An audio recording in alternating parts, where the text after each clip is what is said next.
میں نے آپ کی خدمت میں قرآن کریم سورت نمبر 3 سورت آل عمران آیت نمبر 31 تلاوت کی ہے، اور گلدستہ احادیث میں صحیح بخاری جلد اول کتاب الایمان باب ما جاء فی حب رسول اللہ سے حضرت انس رضی اللہ تعالیٰ عنہ کی ایک حدیث پاک کو پڑھا ہے۔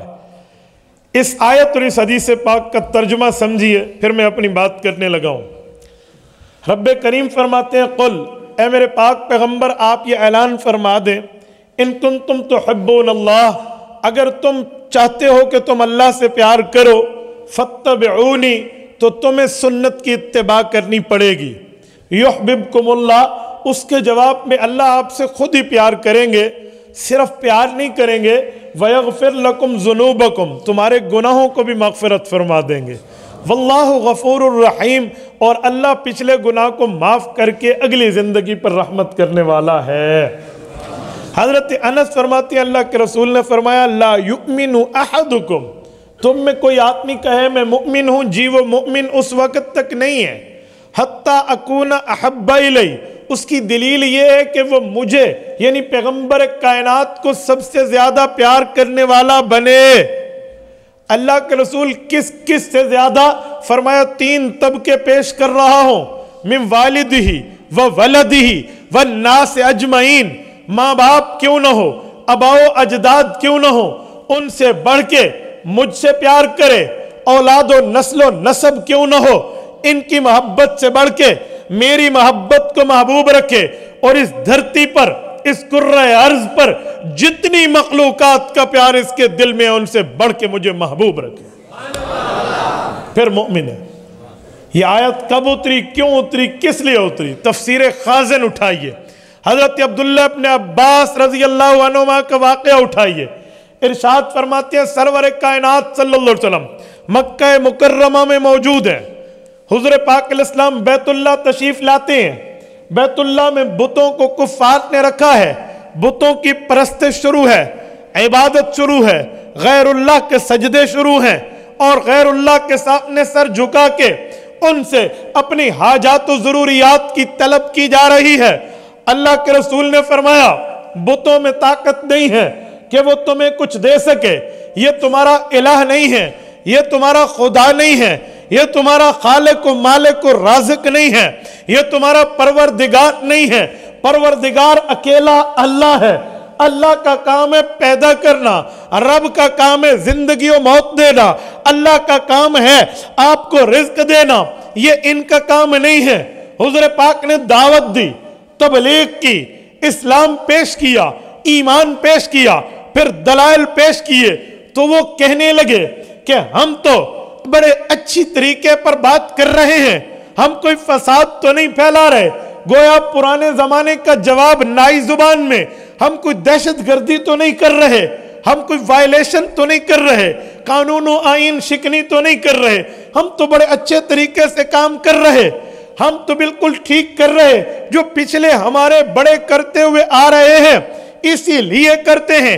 یہ بت اللہ کے محبوب ہیں، یہ بت اللہ کے پیارے ہیں، ان بتوں سے رب کو پیار ہے، ہم ان کا عبادت کا معاملہ بجا لائیں گے تو اللہ ہم سے پیار کرے گا۔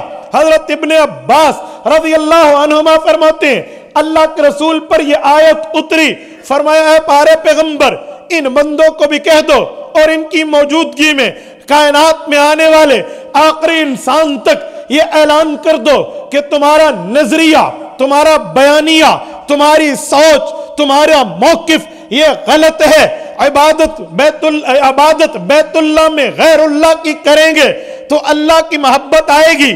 جی نہیں۔ قل ان کنتم تحبون اللہ، یہ اعلان کر دیں اگر اللہ کی محبت چاہتے ہو، اللہ کا پیار چاہتے ہو، اللہ سے محبت و پیار کی بات واقعی تمہارے دل میں یہ دل دھڑک رہا ہے کہ رب کی محبت چاہیے، پھر بتوں کو چھوڑنا ہوگا، غیر اللہ کی پرستش چھوڑنی ہوگی، شرک و کفر سے بچنا ہوگا، ایمان لا کر فاتبعونی مجھ محمد کی اتباع کرنی ہوگی۔ تفسیر خازن عین اس وقت یہ آیت اتری۔ اچھا جب بتوں کی عبادت چھوڑیں گے اور رسول اللہ کو محبوب سمجھیں گے، اللہ کو معبود سمجھیں گے, مصطفیٰ اور خدا سے تعلق کو عین ایمان اور حرز جان سمجھیں گے, تو پھر کیا ہوگا؟ یحببکم اللہ, جو بت کی عبادت کر کے لعنت تجھ پہ آ رہی تھی, وہ حضور سے محبت و اتباع کر کے اللہ کی رحمت و محبت تجھ پہ آئے گی. پھر تجھے واسطے نہیں دینے ہوں گے, ترلے نہیں کرنے ہوں گے, منتیں نہیں کرنی ہوں گی, اللہ تم سے خود محبت فرمائیں گے. یحببکم اللہ. اور سنو, بت کسے تم عبادت کے بعد محبت چاہ رہے ہو, اوے ادھر عبادت نہیں ہے, صرف حضور پاک سے عقیدت ہے. عبادت تو اللہ کی ہے, عقیدت پیغمبر کے رکھنے پر محبت خداوندی بھی ملے گی اور تمہارے گناہوں کی مغفرت بھی ملے گی. وَيَغْفِرْ لَكُمْ ذُنُوبَكُمْ. یہ غفر, مغفر, یغفر, اس کا مطلب کیا ہے؟ آپ دیکھیں گے کہ جب کوئی فوجی جنگ لڑتا ہے تو سر پہ فائٹنگ کیپ پہنتا ہے, جس کو فارسی میں خود کہتے ہیں, جنگی ٹوپی. یعنی دوسرے لفظوں میں کہوں کہ زرہ, بلکہ اس سے بھی بڑھ کے ایک جملہ کہوں کہ بلٹ پروف جیکٹ, اس پر اس کو مخالف کی گولی اثر نہیں کرتی. Bullet proof cap. مغفر عربی میں اس ٹوپی کو کہتے ہیں جو سر پہ کوئی رکھ لے اور مخالف کا وار اس پہ لگ نہ سکے. وَيَغْفِرْ لَكُمْ ذُنُوبَكُمْ. رب العزت تمہاری نیکیوں پر یوں مضبوطی کا پردہ چڑھا دیں گے کہ شیطان اسے ضائع نہیں کر پائے گا. وَيَغْفِرْ لَكُمْ ذُنُوبَكُمْ. اچھا ایک جملہ کہتا ہوں سنو. شیطان کی طاقت ہمیں آنکھوں سے نہیں دکھتی, عقل سے سمجھ آتی ہے کہ شیطان کام کرا رہا. تو رحمان کی طاقت بھی ہمیں آنکھوں سے عام طور پہ نہیں دکھتی, ایمان سے سمجھ آتی ہے کہ اللہ رب العزت کی رحمت آ رہی. وَيَغْفِرْ لَكُمْ ذُنُوبَكُمْ میں اشارہ کیا, غیر مرئی قوت شیطان تم پہ حملہ آور ہوگا, غیر مرئی قوت رحمان کے حوالے کر دو. وَيَغْفِرْ لَكُمْ ذُنُوبَكُمْ. اور پھر واللہ غفور الرحیم. غفور کا تعلق ماضی سے, رحیم کا تعلق مستقبل سے. واللہ غفور, فرمایا رب کریم کون ہے؟ پچھلے گناہوں کو معاف کر دے گا. اللہ جب پچھلا گناہ معاف ہو جائے گا, پھر فرمایا رحیم, اگلی زندگی پر اللہ کی رحمت جاری رہے گی. یہ ہے محبت رسول, یہ ہے پیار رسول, یہ ہے رسول اللہ کی محبت. یہ رسول اللہ کی محبت دل میں آئے گی اور دل میں حضور پاک کی محبت ہوگی تو یہ اللہ کے انعام ملیں گے. تبارك الذي نزل الفرقان على عبده ليكون للعالمين نذيرا.